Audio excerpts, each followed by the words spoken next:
Well, Lauren, the first thing to share for context is before the Minnesota State High School League board voted today, they shared that they surveyed all the schools in Minnesota, and 80% of them said that they wanted to play football this fall. 76% of them said that they wanted to play volleyball this fall. It's a movement that's been swelling ever since the board initially made its decision back in August. By a 15-3 vote, the Minnesota State High School League voted to start football next week on September 28th. The first games will be held October 9th. The regular season will consist of 6 regular season games. Playoffs will take place over 2 weeks. The format is to be determined, but a traditional state tournament won't be possible. Fans will be limited to 250 people total. Fall volleyball was reinstated by a 14-4 vote. The first game will be October 8th. The season will last 11 weeks with 14 competitions. Likely no fans allowed inside schools, 2 weeks for playoffs. There were discussions about the health effects of COVID-19 on athletes. Dr. Bill Roberts said his biggest concern is what the virus could do to the heart. The board indicated in the meeting that state officials told them they would respect the board's decision either way. Right now, 33 other states are playing fall football. Board members noted that there has not been viral spread from team to team or any other widespread problems.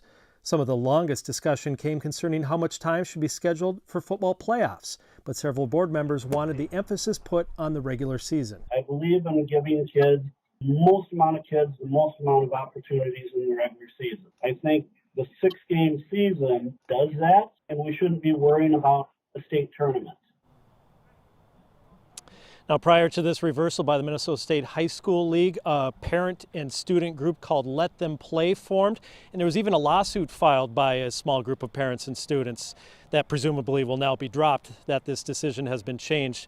Now, needless to say, a lot of students and in schools and parents are excited about the decision that's been made today. Here's Dave Schwartz with more on that.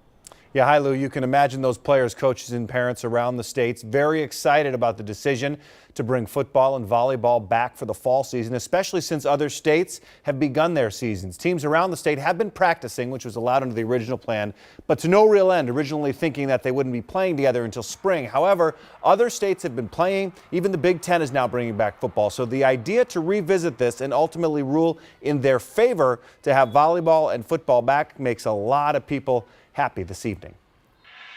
I think this is with great relief that we had this decision today to have fall volleyball at the high school level.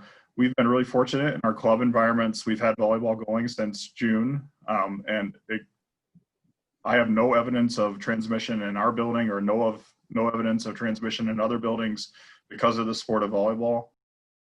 And volleyball will begin the season on September 28th, as will football. The first night of football games will be on October 9th. Lauren?